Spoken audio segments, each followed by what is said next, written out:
Hello, one and all. Welcome back to another episode of The Spiritual Polyglot with your host, Pat Crichton. It's me from Layback Languages. I hope you're all doing fantastically well on this day, whenever you end up listening to this podcast. I hope it finds you well and in good health. There's the link. We're going to be talking about health today, and I've made the title potentially provocative. Not really. Do doctors make us healthy? Do they really make us healthy? Do they even pretend to make us healthy? We're going to be looking at the etymology of words around health, doctors, medicine, nurses, that kind of thing, and just see what's going on, if there's anything deeper, the deeper meanings to some of these words that we use so freely. We talk about our health. Most people don't even realize the link between health and heal. I didn't until a few months ago. It's something so obvious, it's right there. You've got the word heal in health. To heal is to become healthy. To become healthy is to become holy. That's what to heal means. It means to become whole. So, if we're thinking about health, what's good for our health? What's good for wholeness? Whole foods, maybe? Could be an idea. A little bit controversial nowadays. You can't really go around talking about healing people with foods, but it's there in the language, guys. Whole foods will make you whole. They'll make you healthy. Another link we've got with the word health is helio. Helio, like as in sun, right? Heliocentric model of the universe. Not one I necessarily believe in, but helio means sun, right? Helio, helios. The sun is also healing, and it's also a whole shape, isn't it? It's a circle. It's a hole. Some people say it's a hole. Some people say it's a portal. I won't get into that now. It's not relevant to the podcast. I'll try to not go off on tangents. But the sun is also healing. So if you're thinking about your healing, you want to be more healthy, start there. Start with your whole foods and your helios, your sun. Yeah, make sure you get lots of sunlight and eating whole foods. Let's look at other languages. How do they say health? Well, we've got French. Health is santé. Healthy in Spanish, sano. We've got words like sanitize in English, sanitary, sanctification. Any of you Christians out there listening? Sanctification, yeah, which means the act of being made holy. Interesting, right? So the word links straight back to whole and health. It's all one, guys. It's all one. It's all one language, just a little bit muddled up. Sanctification, yeah, becoming a saint, santo, in Italian, Spanish. Santo, you're saint-like, yeah, you're sano. So, why is this important? Well, we know if we want to ascend, if we want to, maybe ascend's the wrong word, if we want to be more holy, if we want to be more saint-like, we've got to be healthy. You can't be neglecting your health because that's your wholeness, yeah? If you're neglecting that, you're neglecting santé, which is health. It's all interlinked. Halo is another word. Halo, whole. I touched on this word in greetings, talking about hello and hallo. Yeah, halo. It's a holy way to greet someone. But saint-like people, saints, are pictured with halos on their heads. And what do you know? A halo, what shape is that? It's a circle, yeah? It's a hole. It's a hole. It signifies a person's healthiness, wholeness. They're saint-like. I'm thinking about this one. Okay, let's go for it. Sun as well. What you can do with etymology, if you study it, you realize all vowels are interchangeable. So you've got the word san, like sanitary, santé. Santé is written S-A-N, okay, like santé. San, change that for a U, yeah. We're back to the sun, we're back to Helios. Oh my goodness gracious. Is it all a coincidence? Maybe. Maybe it is, maybe it isn't, but it sure is interesting. And it's all right under our nose as well. These are things we just don't realize, but it's there, it's obvious. So that's health. What do we do normally then when we want to be more healthy in the current world that we're living in? Well, medicine, right? Medicine makes you healthy. So what does medicine mean? Let's look at medicine. Medicine, medieval, yeah? Medieval, medi is the middle. Okay, that's why we say medieval, like Middle Ages, to mediate something,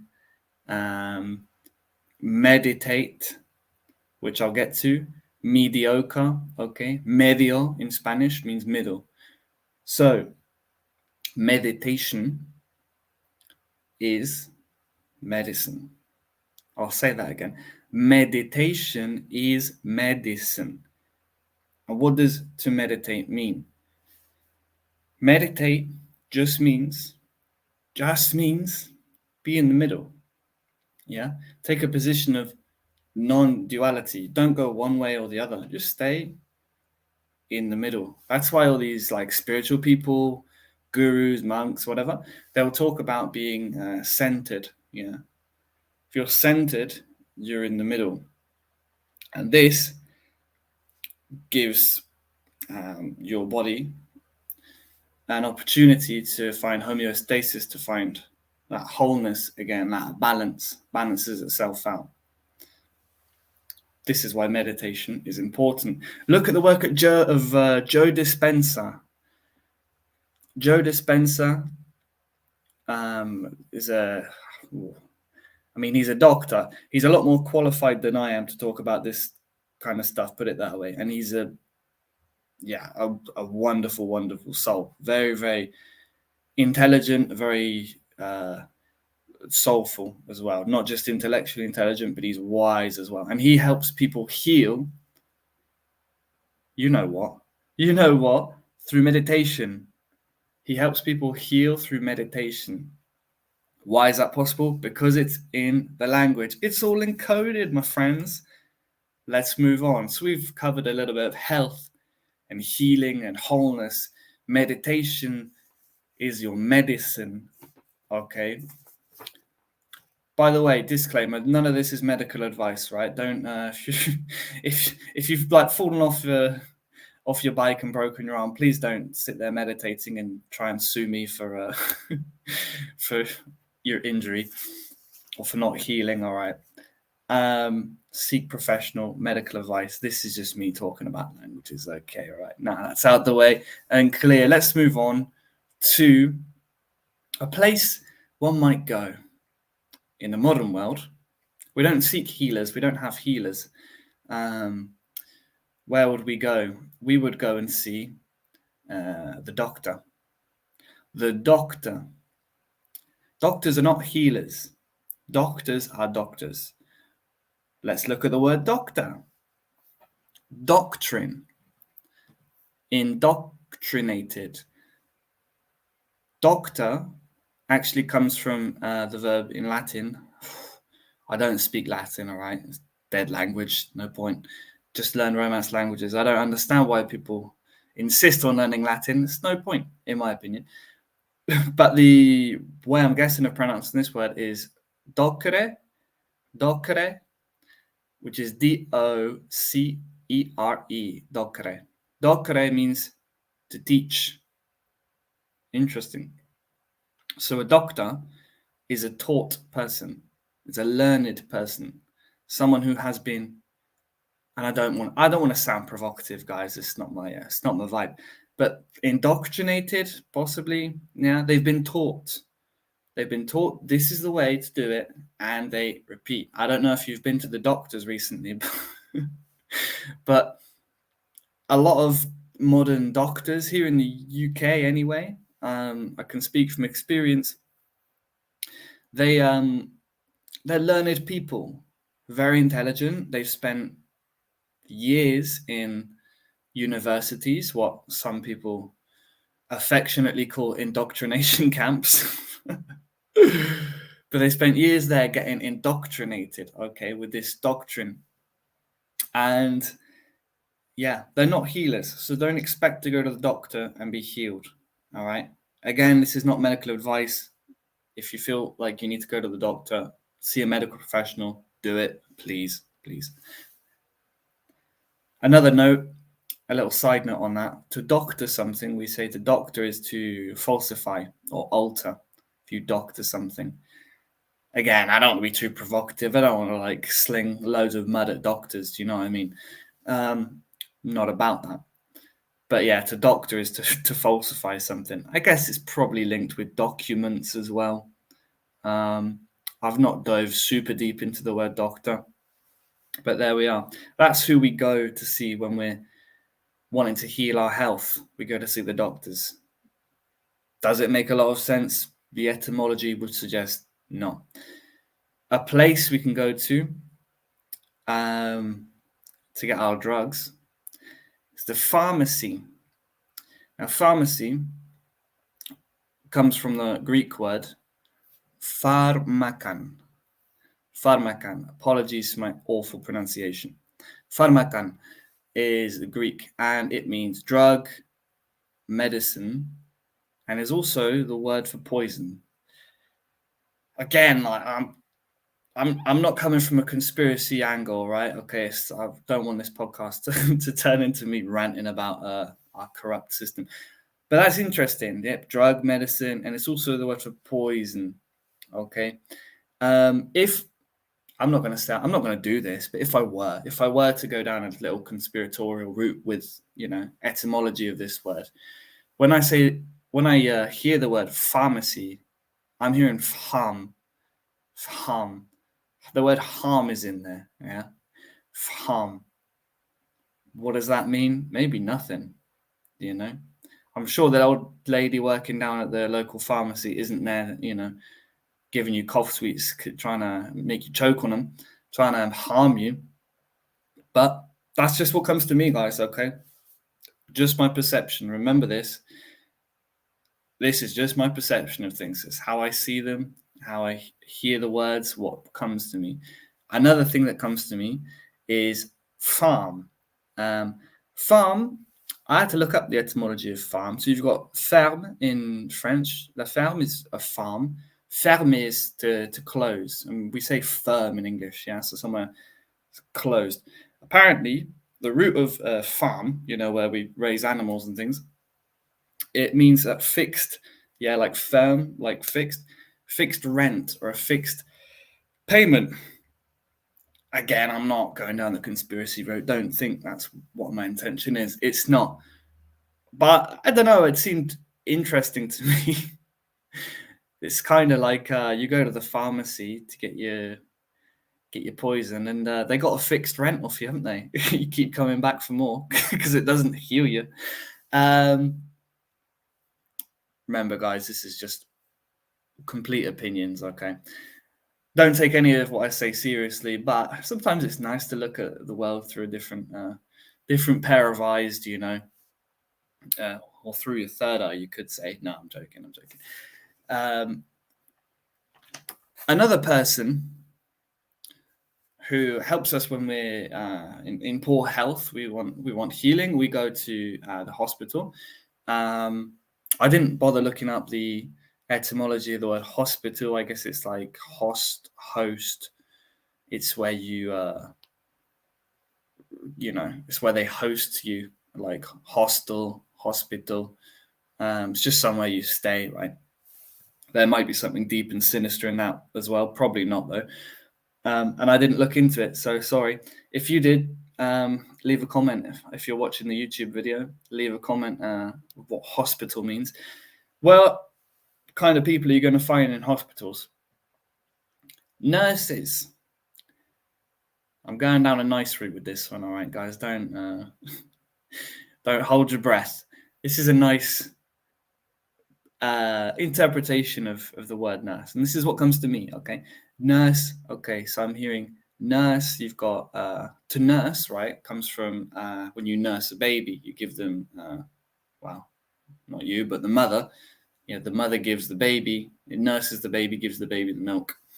So nourish, clearly, right? Nourish, nurse, nutrition, nurture as well, to nurture someone. And that's what nurses do, right? They nurture you. They're often some of the most lovely people you'll meet are going to be nurses, because it's in their nature to nourish and nurture you. That's what they do. If you want to go directly to the source, remember, this is about healing, yeah? We go to these places, we go and see a nurse when we want healing. Well, yeah, nature is definitely a link there as well. Nourish, nature, nurture. Remember, you can just swap over, swap vowels, and you'll get similar words, and they'll all be related. Nature is the source, if you want. I remember a lot of medicines and drugs that they give people now, they're just synthetic versions of herbs. Do you know where the herbs come from? They come from nature. In other languages, I'm just looking over at my notes. Une infirmière in French is a nurse. Enfermera, okay, in Spanish. These words, and similar word in Italian as well. Infirmus, okay, that means infirm. Firm, going back to farm, because all these things are linked, guys. Of course they are. Firm is, something firm. In is like a negative, it kind of negates what comes after. Like incapable, for example, you're not capable. So infirm is unstable. All right, unstable, weak. So I'm guessing, because I don't want to go down a crazy route of saying nurses are unstable or whatever. I reckon that comes from they work with people who are not firm. Yeah, they're not stable, and their job is to help them become stable through nursing them, nourishing them back to health. The final word under this little umbrella topic, talking about health, is disease. A lot of you guys will already know about disease. It's a popular one that gets banded around a lot when people talk about what a disease is. It's dis-ease, dis-ease. So your body is not at ease. If your body's not at ease, you need healing. Dis-ease to me, if you're like uneasy or dis-ease, you kind of want to find some stability, right? That's what it says to me. So maybe that's related to like nurses as well. Help you become stable. And if you want to heal diseases, then you got to look at your medicine, haven't you? Your medicine. And you want to feel stable, you want to feel balanced, you want to feel mediated. In the middle brings us back to medicine, which is meditation. All right. I think that's all for today's episode. Thank you so much for being here with me, wherever you are, wherever in the world you are. I look forward to speaking with you in the next episode of The Spiritual Polyglot. One love, big hugs. Bye-bye.